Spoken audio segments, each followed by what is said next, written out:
On a posé les bases. On a posé les bases des explications de cette affaire Publifine. On va aller un petit peu plus loin dans ce dossier. Il est temps de recevoir un témoin privilégié de cette affaire Publifine. Voici Lucichi Publifino.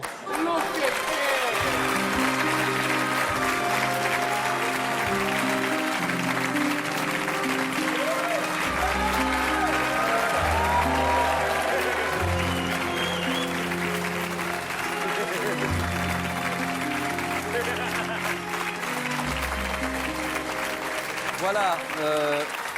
Bonsoir, mesdames. Bonsoir, mafieux.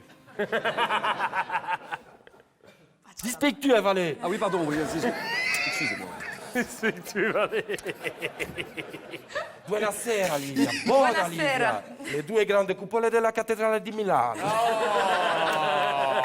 Buongiorno a tutti, buongiorno a frutti, buongiorno a tutti i frutti. Voilà. Voilà, alors, vous avez un peu de... C'est parce que j'ai été chez le dentiste. Ah ouais, c'est pour ça. Alors, il faudrait vérifier, mais je pense que c'est... Oui. Oui. J'ai assisté au répète. Hein. Oui. Parce que dans le parrain, il n'a jamais recraché, hein, mais là, il n'a pas venu. Alors, il faudrait vérifier, mais je pense que c'est la première fois qu'un mafieux, de votre envergure est interviewé sur un plateau de la RTBF. C'est une plaisanterie. Ah ben... Tu reçois tous les cadres du Parti Socialiste, tous les jours, à la radio, à la télévision, depuis 50 ans. Non, mais bon, alors... Donc, vous êtes le véritable grand patron de Publifine. Hein. Non. Si, même au-dessus de Stéphane Moreau, vous êtes le grand patron, vous. Non, je suis juste une petite commisse. Une petite commisse. Une petite commisse qui travaille pour une coopérative familiale et quand il y a des réunions administratives, c'est moi qui m'occupe du catering. Ça doit pas vous prendre beaucoup de temps, ça. Hein. Non, c'est parce qu'il y a très peu de monde aux réunions, hein, ça ne coûte pas très cher au panini. C'est sûr. Alors, si vous êtes ici, c'est pour tenter de nous expliquer d'abord comment on en est arrivé là, hein, finalement, et quel est le rôle exact de chaque intervenant chez Publifine. Si. Voilà. Scusi. Oui, je vous en prie, hein. Je vous en prie. Bella invenzione de Marconi, si. C'est ça. Alors... Pronto, Marconi? Si. Les 6 millions, tu les verses sur le compte de la holding Netis via le montage 412 et tu places les 22 bourgmeistros, tu les places où tu veux, de toute façon, je m'en fous. Oui, parce que j'avais entendu qu'on les plaçait en cumul TVA. Mais qu'est-ce que ça signifie, cumul TVA? C'est un secret, c'est un message codé, cumul TVA. Bon. Cumul TVA, c'est très vite arrosé. Ah, d'accord. Scusi, Je vous en prie, oui. Si, Marconi, si. Eh bien, pour plus d'équilibre, tu places 12 élus CDH. Si, 12 élus CDH. Il n'y en a pas plus, de toute façon. Et tu n'oublies pas de nommer comme consultante administrative le frère de la sœur du petit-fils de la cousine germaine de Paul Fourlan. Scusi. Donc, si j'ai bien entendu, vous allez transférer 6 millions vers Netis, dites donc. Ah, c'est parce que les panini, ça coûte de plus en plus cher. Oui, j'imagine Et tout le monde, il veut de la truffe dans son panini. Bon. Et pourquoi j'ai pas ma tartuffe dans mon panini? Oui, ça va. Mets de la tartuffe dans mon panini. Oui, Et ça... tout le monde, il aime bien la tartuffe. Oui, ça va. Donc, vous réglez...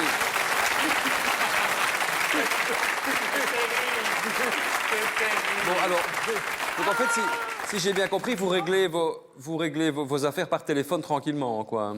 Si, tu veux que je te montre? Ah oui, ben, regarde, montrez-moi, oui. Montrons.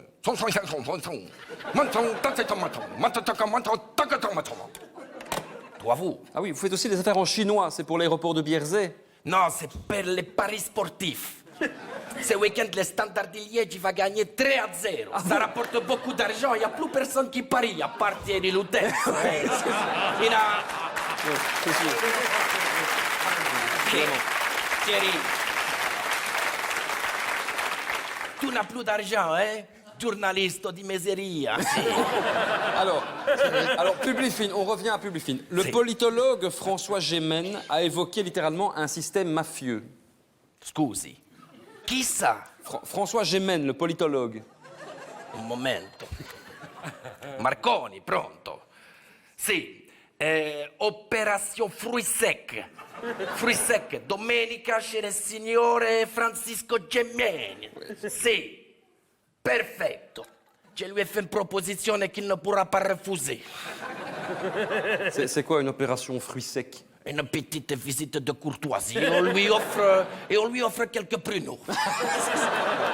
Alors, parce qu'il a quand même dit qu'il n'oserait même pas sortir le soir sur le parking de Cointe. Hein. Eh ben, c'est pour ça qu'on va le faire pendant la journée. On a quand même... C'est vraiment ça. Avec le petit chat. Vous savez que le public du Grand Cactus applaudit une tentative d'assassinat. Bien, alors, on a quand même un petit peu de mal à comprendre les ramifications de l'entreprise Publifine. Hein, parce que, alors, Stéphane Moreau, par exemple. Ah, il padrino Stefano. C'est un grand homme. Il est arrivé à faire une chose extraordinaire bon que personne avant il avait pu faire. Ah bon, laquelle? Il arrive à donner l'impression qu'à côté de lui, Michel Dardenne, il est parfaitement honnête. C'est vrai. Parce que c'est un génie. Il s'est inspiré de l'architecture de l'Antiquité pour la reproduire à Liège en mieux. Ah bon? Ainsi, il a construit les pyramides. Et le mieux, c'est que personne ne le voit. Génialissimo. Les pyramides, elles sont financées avec de l'argent public. Et pour entretenir les pyramides, on met des mandataires politiques rétribués aussi avec de l'argent public. Génialissime. Oui, mais attendez, parce qu'une pyramide, c'est beau de l'extérieur, mais à l'intérieur, c'est un tombeau, il n'y a rien à gérer. Tu as tout compris. Bon, parce que, chez moi, mais les intercommunales, par exemple, à quoi ça sert? Attends, parce qu'on va prendre le problème à l'envers. À quoi ça sert les pyramides? Une pyramide? Si. Bah, c'est une belle vitrine, mais ça sert à rien.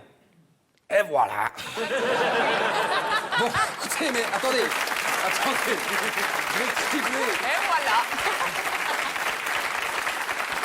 Rétribuer quelqu'un à plus de 512 € la minute pour un truc qui ne sert à rien, ça n'est pas net. Tu as raison, ça n'est pas net. Ah, C'est brutto. 512 € brutto.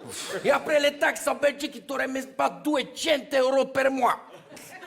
Ah, il fait que calor dans ce studio. oui, Attends il fait une chaud, oui. minute, une Alors, mais minute.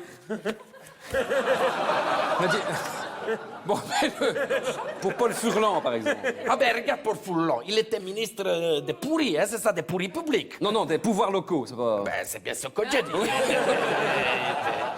Eh ben, il était drillé, l'omerta, il silenzio, hein. Même quand tu le croisais dans la rue, tu disais bonjour, monsieur Furlan, il disait je ne sais pas, je ne suis pas au courant. Non. Et même...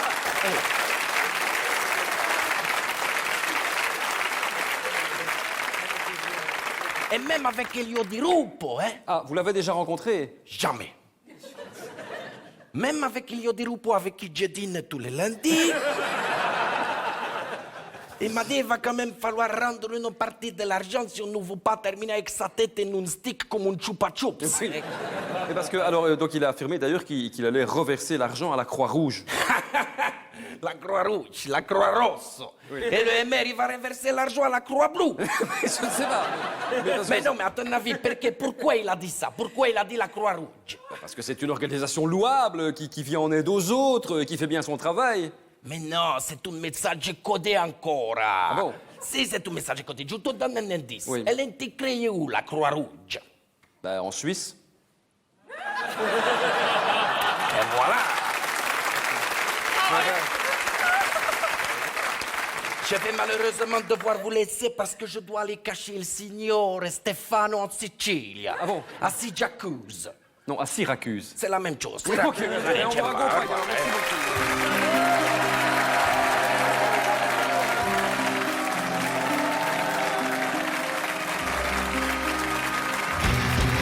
Exceptionnel, notre ami